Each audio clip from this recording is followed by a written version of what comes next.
Oke, sekarang kita beda lagi part kedua, beda tuntas Cloud Cowork. Nah, jadi di part 1 kemarin gue udah harap lu udah bener-bener praktekin 5 fitur fondasinya. Dari gimana dia akses filenya, lokal, sampai manajemen project. Nah, kalau lu belum nonton, mending lu pause dulu dan cek part 1 karena itu basic banget. Atau lu bisa klik di video yang ini ya. Nah, di video kali ini kita bakal masuk ke tahap yang lebih expert. Ini adalah fitur-fitur yang mungkin jarang diulik sama orang awam. Padahal ini kunci utama yang bikin Cloud Cowork itu beneran kerasa kayak divisi karyawan digital tersendiri. Oke, buat kalian yang belum tahu, gue Freddy Kasawan, gue ada 10 tahun bisnis dan 2 tahun terakhir gue aplikasiin AI di bisnis gue sendiri. Gue juga sering coaching, gue sering jadi speaker dan juga udah punya kelas komunitas buat belajar AI marketing. Jadi langsung aja masuk ke videonya.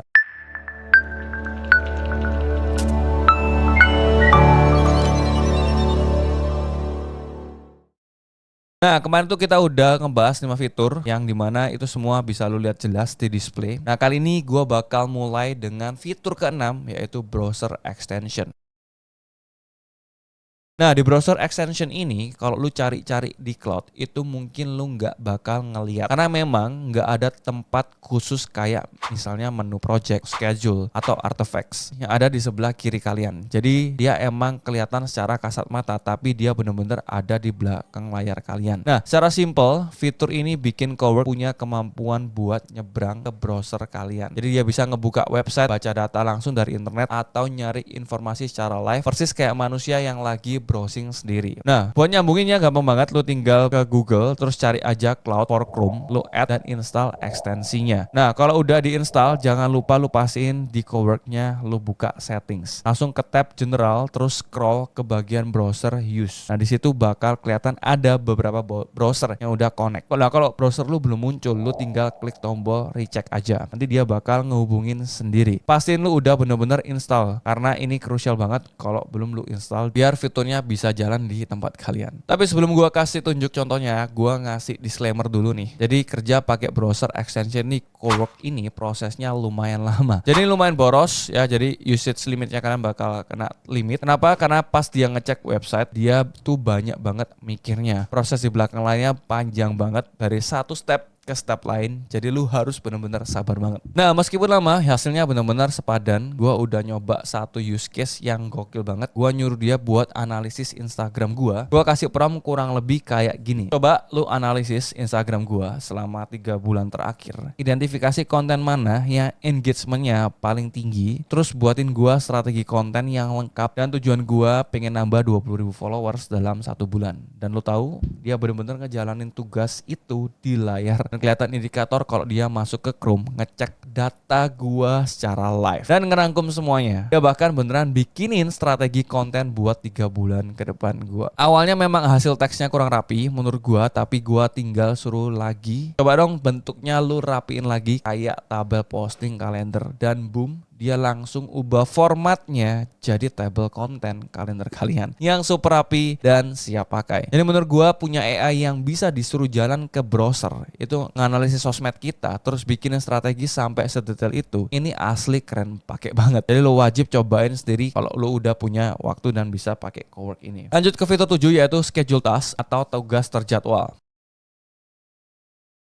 Secara konsep ini ibarat lu ngasih jadwal rutin ke asisten lu. Fitur ini benar-benar memudahkan banget ya. Jadi buat kalian misalnya punya suatu kerjaan atau ngecekin yang harus lu lakuin berulang kali, lu tinggal serahin aja ke fitur ini. Nah, kalau lu lihat di display sebelah kiri, lu tinggal klik aja menu schedule task. Nah, nanti pas lu buka, lu bahkan ngelihat kalau secara bawaan dia udah contohnya kayak ada daily brief dan juga weekly review. Jadi lu bisa atur tugasnya itu mulai dari per hari atau per minggu. Oh ya, di situ kan ada tulisan only run when computer is awake. Nah, kalau gua biasanya setting komputer gua untuk keep awake, gak masuk mode sleep, biar tugasnya tetap bisa jalan sesuai jamnya. Nah, pas lu mau bikin tugas baru alias new task, di situ ada 2 pilihan. Lu mau create with cloud atau setup manually. Kalau lu pilih setup manually, berarti lu udah tahu persis mau bikin apa. Lu tinggal masukin nama, deskripsi, dan tugasnya itu. Dan ingat jangan lupa pilih foldernya. Karena seperti yang sering gua bilang, Cowork ini mainannya di ranah folder lokal kalian. Jadi seperti AI agent yang hidup di lokal komputer kalian. Kerennya lagi, di mode manual ini ada fitur toggle, di mana lu bisa milih mau dia nanya dulu ke lu sebelum dijalanin atau langsung kerjain secara otomatis. Nah, terus frekuensinya bisa lu pilih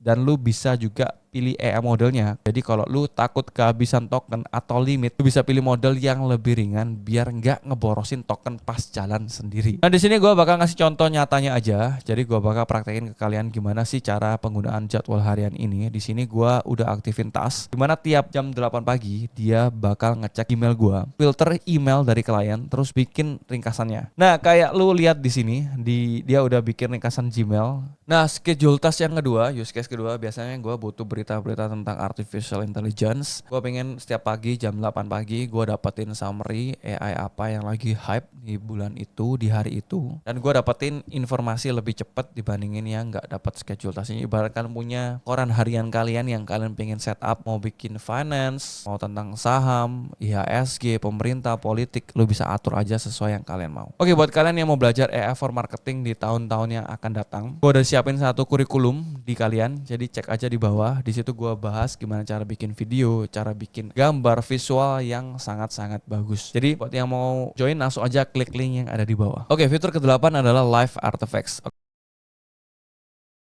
Oke, sekarang kita masuk ke yang menurut gue ini bagus juga. Nah, gue udah pernah ngejelasin fitur artifacts ini di video gue sebelumnya pas ngebahas cloud chat. Dua-duanya memang punya fitur ini, tapi live artifacts yang ada di Cowork itu levelnya beda banget dan jauh lebih canggih. Nah, biar lo kebayang bedanya, kita bahas perbandingan tampilannya dulu. Nah, kalau di cloud chat, kalau lu masuk ke artifacts, terus lu klik new artifact, lu cuma dikasih display pilihan mau bikin apa. Terus tinggal chat-chatan aja buat bikin visual baru. Kayak di sini gue udah bikin banyak banget, salah satunya desain UI website kesehatan warna ungu ini. Nah tampilannya keren, bisa lu publish, bisa diklik juga, tapi ya sebatas itu aja. Ya intinya lu dapat display yang lumayan bagus dan bisa dibaca dengan UI UX yang sangat enak dibaca. Nah sekarang lu coba lihat pas kita buka tampilan di Cloud Cowork, dari layoutnya aja udah beda banget. Pas lu masuk ke menu Live Artifacts, dia langsung ngasih 3 rekomendasi atau suggestion template yang mungkin bisa lu pakai. Nah di sini gue langsung aja coba praktekin aja ya secara langsung biar kalian langsung kebayang prosesnya.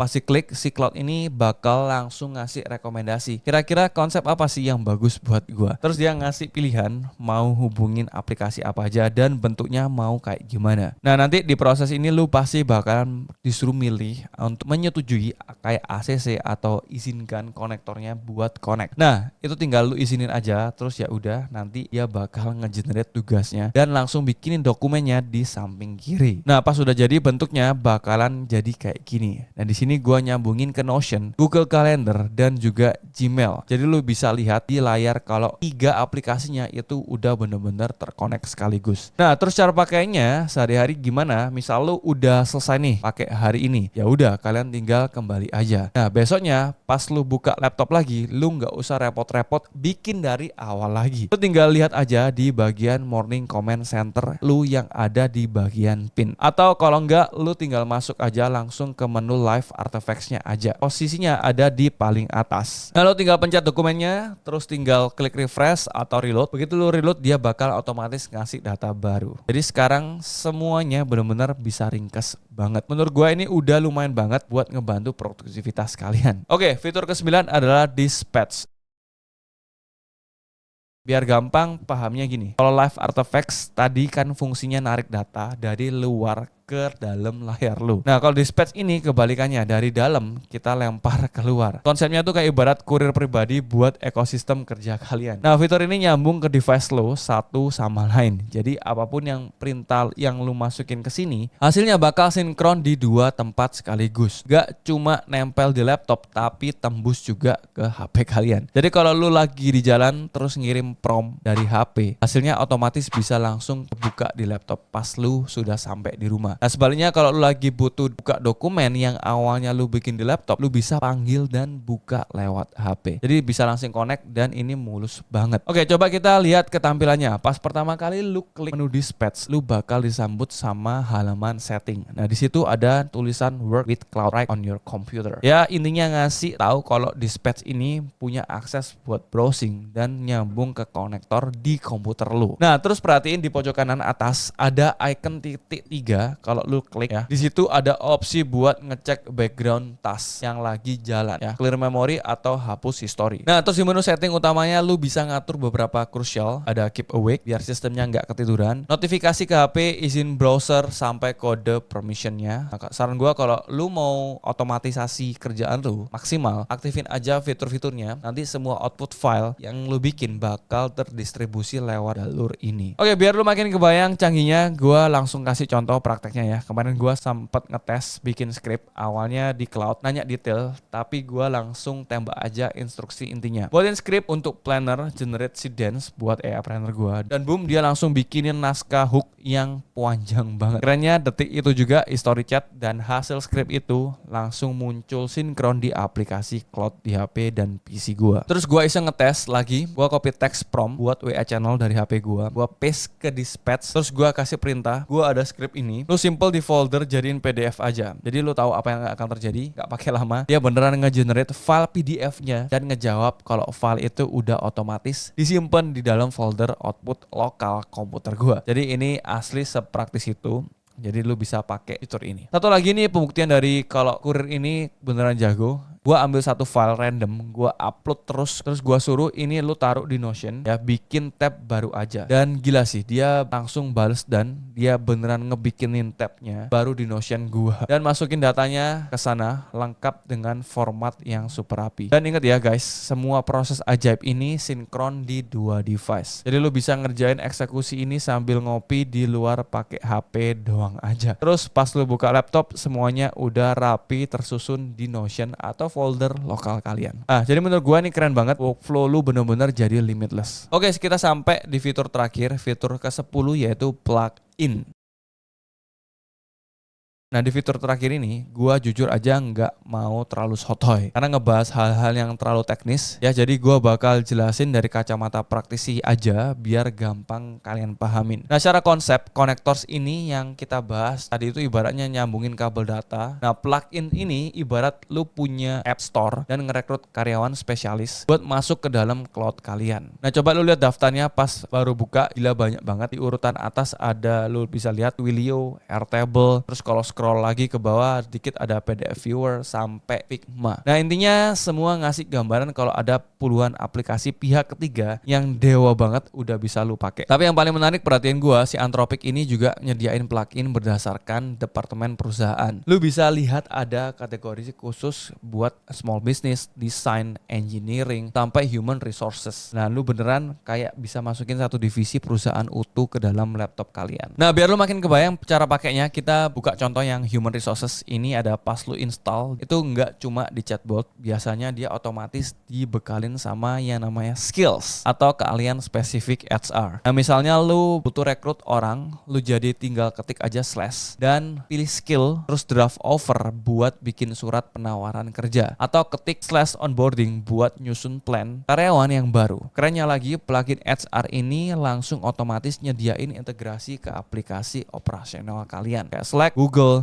Calendar, dan Notion. Itu bener-bener kayak punya HR manager yang standby. Atau satu contoh lagi, misal lu buka plugin data, ini cocok banget kalau lu butuh urusan angka. Dan dia punya skills bawaan buat slash analyze dataset atau nulis query database pakai slash SQL queries. Nah, dia bisa langsung ngambil data dari server gede kayak Snowflake atau BigQuery. Ya, intinya kayak gitu, ngasih gambarannya. Sebenarnya daftarnya masih banyak banget. Nanti kalau misalnya kalian mau tahu lengkapnya, kalian cek aja sendiri di cloud sekalian, masing-masing posisiin diri lu sebagai bos. Sesuaiin aja sama yang kalian butuhin. Install yang emang kepake aja, nggak usah diinstal semua biar nggak pusing-pusing sendiri. Nah, itu udah fitur-fitur terakhir dari Cloud Cowork di part 2 ini. Jadi tuntas aja udah gua jelasin semua fitur gilanya dari awal sampai akhir. Jadi gua harap kalian udah ngerti, dapat gambaran gede gimana cara pakainya. Tapi sebelum kita udahan, ada catatan penting banget ya. Jadi wajib lu udah tahu semua fitur ajaib itu yang gua jelasin tadi cuma bisa diakses kalau lu pakai akun yang premium dan lu pakai aplikasi di desktop. Jadi lu wajib download aplikasi cloudnya di laptop kalian atau komputer kalian. Jadi kalau lu pakainya lewat website biasa, fitur Cowork ini nggak bakalan keluar.